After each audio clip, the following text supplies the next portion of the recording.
64세고요. 이름은 남광우입니다.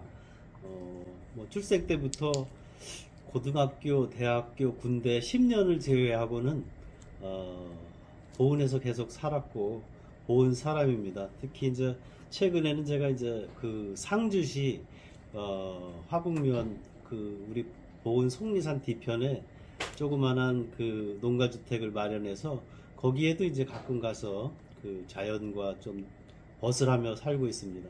그 아저씨들이 나이 먹으면 로망이 그 자연인까지 한다 해도 그 자연인 프로를 자주 보는 게 부럽다. 좀 뭐 이렇게 이렇게 세파에 시달리지 않고 좀 더 자유롭고 좀 더 자연스럽게 이렇게 살아가는 거, 그리고 어린 시절에 봤던 그런 것을 이제 경험하고 싶어 하는 것이 아마 어른들의 그 보편적인 마음이지 않나 이렇게 생각이 드네요. 저희 부친은 1926년생인데요.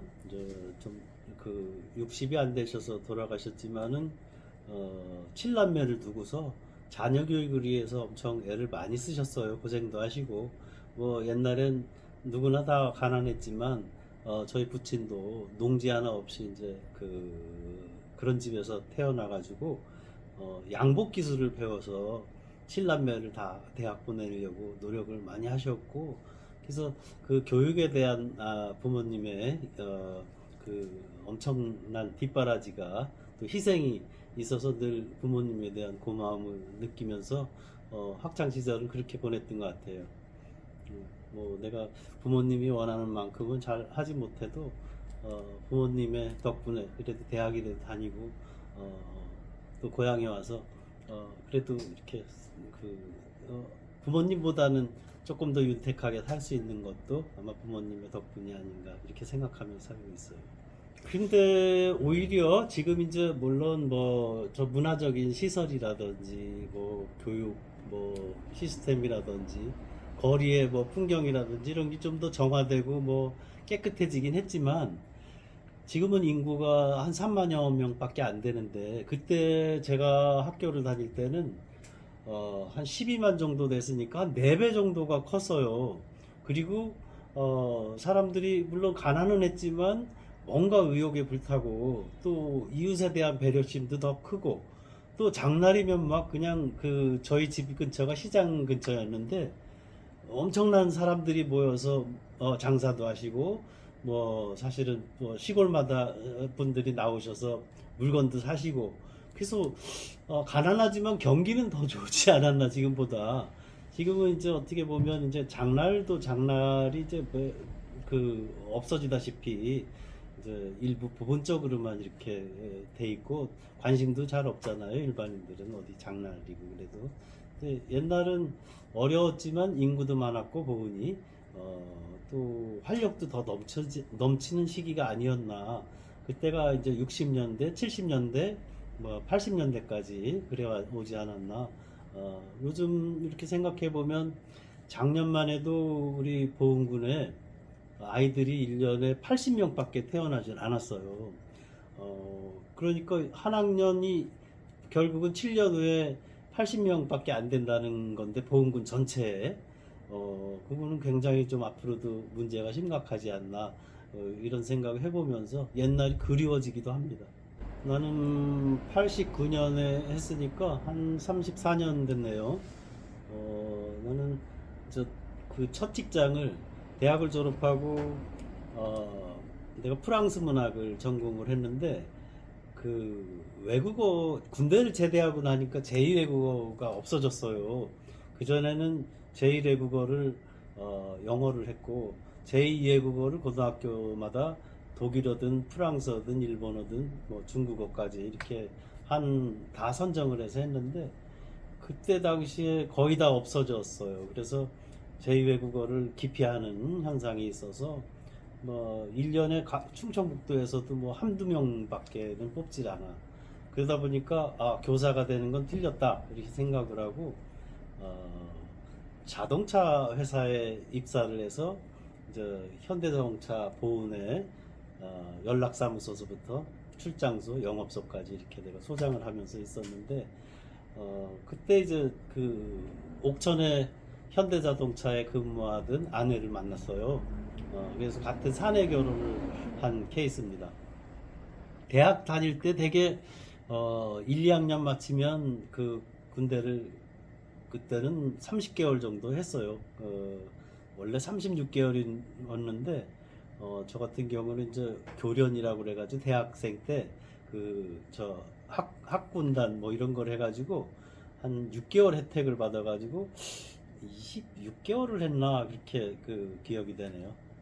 군대 있을 때 내가 참 기억에 남는 일이 하나 있는데 그 내가 언젠가 신문에 그 잊을 수 없는 사람이라는 칼럼을 쓴 적도 있었는데 제가 이제 그 말년 병장 때였어요. 제대를 한 4, 5개월밖에 안 내비두지 않고 저는 뭐 이제 휴가도 자주 오고 출장 같은 거를 자주 와서 한 2달에 한 번씩은 이제 뭐 자유롭게 밖에 전방에 있었지만 나오게 됐었는데 그때 이제 제대를 몇 달 안 앞두고 그, 그, 그 특별 휴가를 보내주는 연말에 케이스가 있었는데, 나보고 중대장님이 휴가를 갔다 오라는 거예요. 그래서 나는 뭐 이제 제대도 얼마 안 남았고, 집에 갔다 온 지도 몇 달 안 됐으니, 뭐 후임들 보내주셔도 됩니다. 그랬더니 중대장님 막 화를 내는 거예요. 너는 나한테 얼마 전에 아버지가 암으로 투병 중이시다고 편찮다고 이렇게 말했는데 한 번이라도 더 뵙고 와야지 무슨 소리냐 하면서 강제로 저를 떠밀다시피 해서 그 연말에 휴가를 갔어요.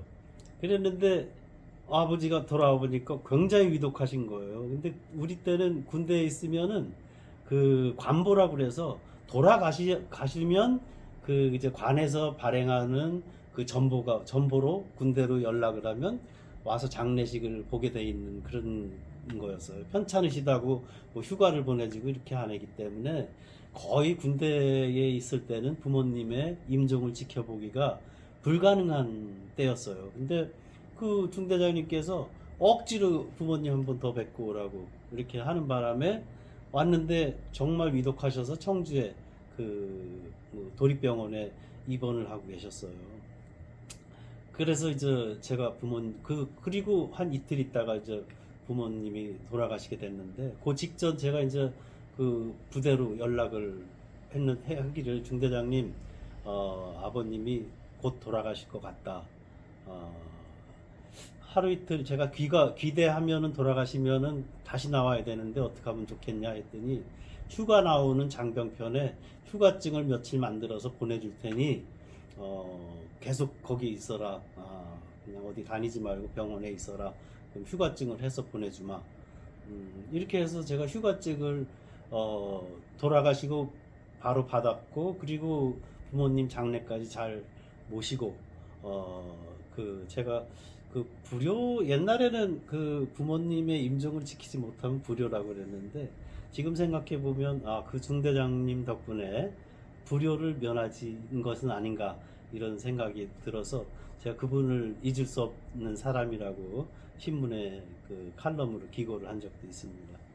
우리 부모님 세대는 제가 생각할 때 저희 부모님은 아까 말했듯이 1926년도에 어머니 아버지가 동갑이신데 그 시대는 이제 일정시대 때 45년이 이제 그 광복이 됐으니까 일정시대 때 태어나신 분들은 정말 학업도 국민학교 밖에 못 하셨고 또 그때는 이제 뭐 배골키도 많이 하시고 굶어 죽는 사람도 있고 헐벗고 정말 겨울이라도 잠바 하나 뭐 사입기 어려운 시대에 부모님들이 또 자녀들을 많이 낳게 됐어요. 그 시기에는 이제 뭐 요즘같이 뭐 피임이라든지 이런 시대가 그런 게 없었기 때문에 그냥 이렇게 낳다 보니까 보통 뭐 5에서 7, 8까지는 흔히 낳는 시절이라 먹고 살 게 없는데도 이렇게 자녀는 많고 해서 부모님들 세대는 되게 고생을 많이 한 세대예요. 그리고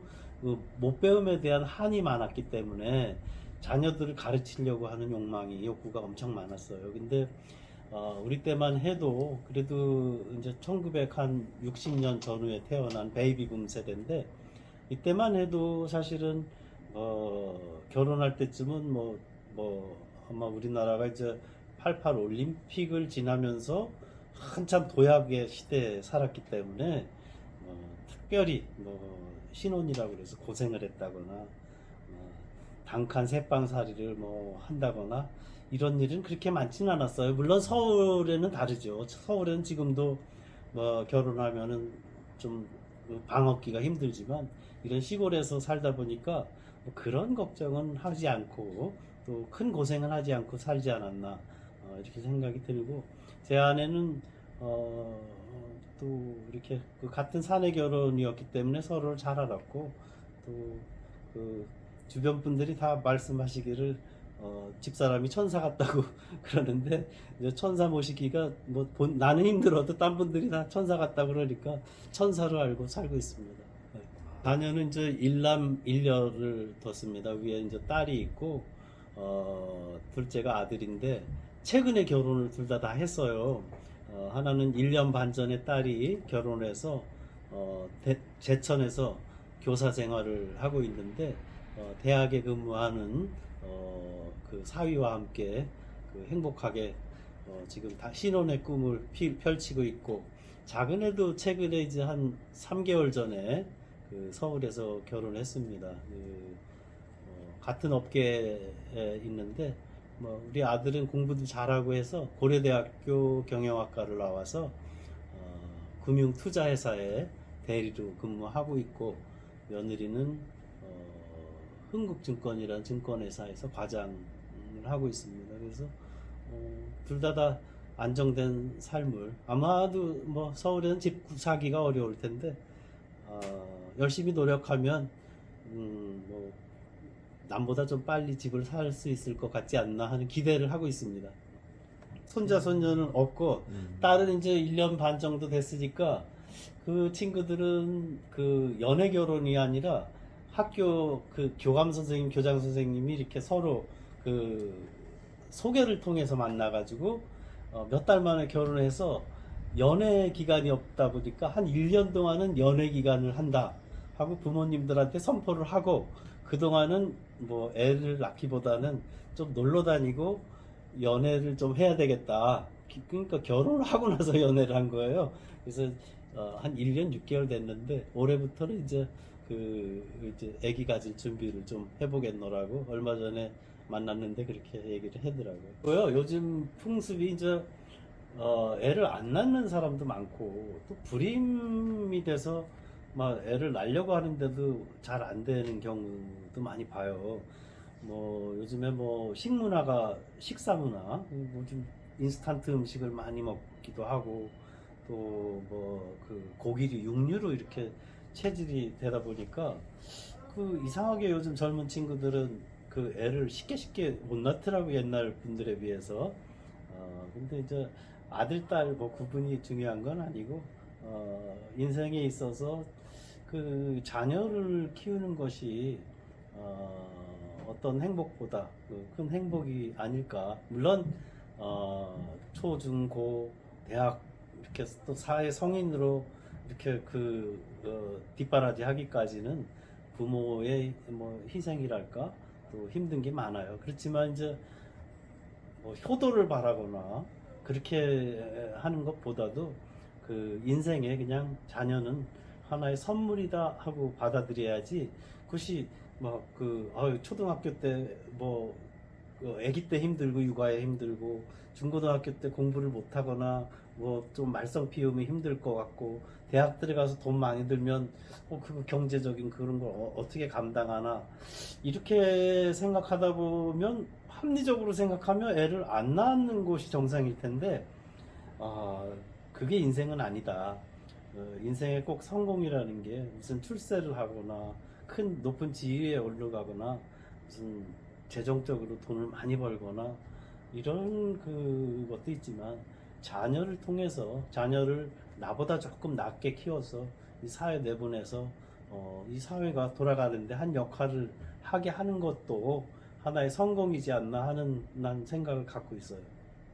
나는 이제 20대 후반부터 시작해서 35년간을 일을 한 번도 끊이지는 않았어요. 뭐 힘든 일을 한 것은 아니지만 그리고 무슨 큰 고생을 한 건 아니지만 35년간 일을 하고서 작년에 정년 퇴직을 하면서 이제 그 어떤 자유로움이랄까 그리고 거기에 좀 더 가까이 가게 됐는데 주변에서는 아직도 젊으니까 뭐 좀 해봐라 또 아니면 무슨 일을 좀 맡아다고 하는 분도 많은데 저는 사실은 그 직업을 뭐 자동차 회사 그 다음에 사무기기 사업 그 다음에 이제 제양군인의 사무국장 이런 세 가지를 경험하면서 또 지역사회에도 무슨 그 도의 무슨 지역 혁신위원을 비롯해서 여러 가지 위원회를 뭐 한 대여섯 개를 참여를 했고 우리 군에서도 뭐 태권도 공원 유치위원회 또 혁신도시 유치위원회 또 군청의 군정자문단 위원 또 의회 의정 자문단 위원 경찰서의 뭐 자문위원 교육청에도 자문위원 선거관리위원회도 위원 이렇게 많은 사회활동을 해봤기 때문에 굳이 이제 그런 일은 후배들이나 이렇게 젊은 층들한테 이렇게 좀 양보하고 나는 어떤 직업을 새로 갖거나 하는 것보다는 좀 자연과 친하면서 좀 더 자유로움을 느끼면서 한 앞으로 그 남성들의 평균 연령이 한 80세 되고 건강 나이로 치면 뭐 70 이후에는 건강하지는 않다 이렇게 얘기를 하는데 아마 우리는 세대가 이렇게 큰 고생을 안 한 세대라 아마 한 75세까지 한 10년 정도는 건강하지 않을까. 그동안은 좀 멋지게 좀 휴식을 취하면서 조금 더 이렇게 자유롭게 조금 더 무슨 해방 같은 느낌 이런 걸 그 생각하면서 살고 싶지 뭔가 이렇게 그 사회에 이렇게 앞장서서 한다든지 이런 것보다는 앞장서서 일하는 사람을 박수 쳐주고 뭐 그런 역할에 만족하면서 편안한 삶을 살기를 희망하고 있습니다. 나는 아까 처음에 얘기했듯이 지금 저 속리산 보은 쪽에서 보면 이제 뒤편인데 거기가 상주예요. 그 천왕봉 속리산 천왕봉으로 봤을 때 이제 보은에서도 올라갈 수 있고 상주 화북면에서도 올라갈 수 있는데 거기 그 폭포가 멋있는 폭포가 있는데 그 폭포 주변에 그 뭐 아까 농가주택 뭐 전원주택 개념의 이렇게 주말 주택을 마련해 놓고 거기서 이제 그 자연과 함께 이제 만약에 이제 아들 며느리 또 딸 사이가 오면 거기서 등산도 같이 하고 그 계곡에서 좀 씻기도 같이 하고 주변 산책도 좀 하고 또 만약에 손자 손녀가 태어난다면 뭐 아파트에서 이렇게 작은 아파트에서 뭐 옹기종기 앉아서 밖에 나가 뭐 식사나 하고 식당에서 이렇게 하는 것보다는 자연과 함께 이렇게 손붙잡고 나가서 그 산에 있는 꽃도 알려주고 싶고 물속에 있는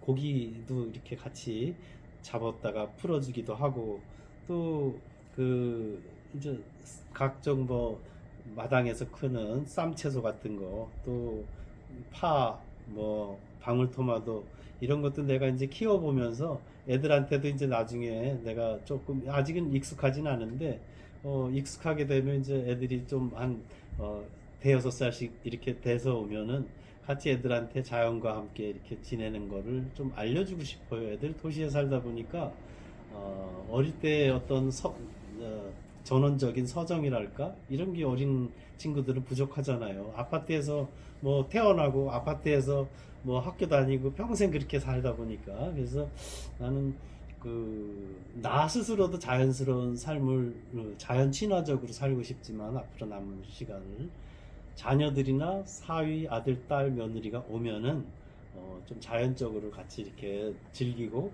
자연 속에서 그 행복감을 느끼는 그런 그 기회를 마련해주고 싶은 마음이고요.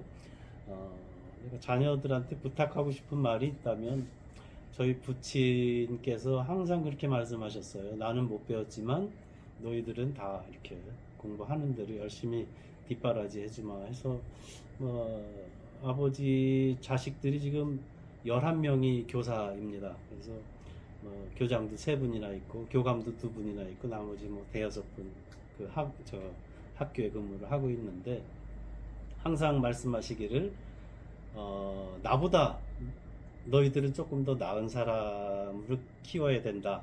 이렇게 말씀하셨고, 또 너희들은 너희 자식들을 너희보다 좀 더 나은 사람으로 키워라. 그러다 보면 몇 대가 지나가면 훌륭한 집안이 될 수 있다. 이렇게 늘 말씀을 하셨기 때문에 저도 나보다는 나은 자녀들을 만들고 싶다 하는 생각을 늘 가지고 있었는데, 우리 자식들도 자녀들을 이렇게 만들어서 한다면 자기보다 조금 더 나은 사람으로 이렇게 만들도록, 이 사회에 기여하는 사람이 되도록 이렇게 좀 자녀 교육도 잘 시키는 아들, 딸, 며느리 사이가 됐으면 하고 바랍니다.